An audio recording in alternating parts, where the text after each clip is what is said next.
కళింగపట్నం దగ్గర క్రాస్ అయింది. వర్షాలు మన గుంటూరు, కృష్ణాలో పడ్డాయి. క్రాస్ అయిన తర్వాత వర్షాలు నల్గొండ, ఖమ్మంలో పడుతుంది. ఇది అక్కడ ఎక్కడైతే క్రాస్ అయిందో అక్కడ ఇంత వర్షపాతం లేదు. అక్కడ పెద్ద గాలి కూడా లేదు. ఓసారి ఆ విండ్స్ తర్వాత క్లౌడ్స్ ఎట్లా మూవ్ అవుతాయనే దాన్ని బట్టి ఇవన్నీ డిసైడ్ అవుతాయి. ఏది ఏమైనా ఈ సంవత్సరం హెవీ రెయిన్స్ పడ్డాయి.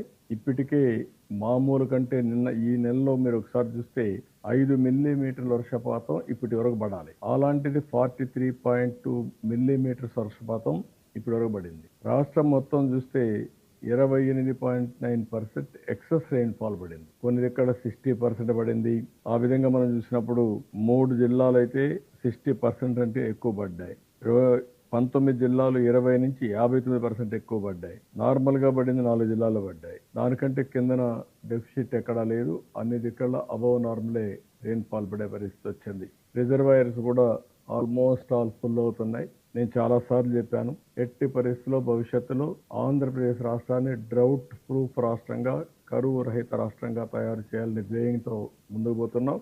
అదే సమయంలో ఇలాంటి తుఫాన్లు వచ్చినా లేకుంటే సైక్లోన్స్ వచ్చినా హెవీ రెయిన్స్ పడినా మనం ఆ సమస్యను ఎదుర్కోవాల్సిన అవసరం ఉంది. దానికి ఇలాంటి సెంటర్ని ఇంకా పగడ్బందీగా చేసి ఏవైతే మన రివర్స్ ఉన్నాయో ఆ రివర్స్ లో క్యాచ్మెంట్ ఏదైతే ఉందో ఎక్కడ వర్షం పడితే ఎంత వాటర్ వస్తుంది ఇవన్నీ పక్కాగా డాక్యుమెంటేషన్ తయారు చేసి ఒక మానిటరింగ్ మెకానిజం తయారు చేస్తాం. అదే మరి రెయిన్ఫాల్ పడినప్పుడు ప్రాణ నష్టం, ఆస్తి నష్టం లేకుండా చేయడం ఇంకొక ఎత్తు. ఇంకొక పక్కన వల్నరబుల్ స్పాట్స్ చాలా ఉన్నాయి. ఈరోజు బండ్స్ కొన్ని ఉన్నాయి, వీక్ గా ఉన్నాయి. ఆ బండ్స్ అన్ని కూడా స్ట్రెంగ్తెన్ చేస్తాం.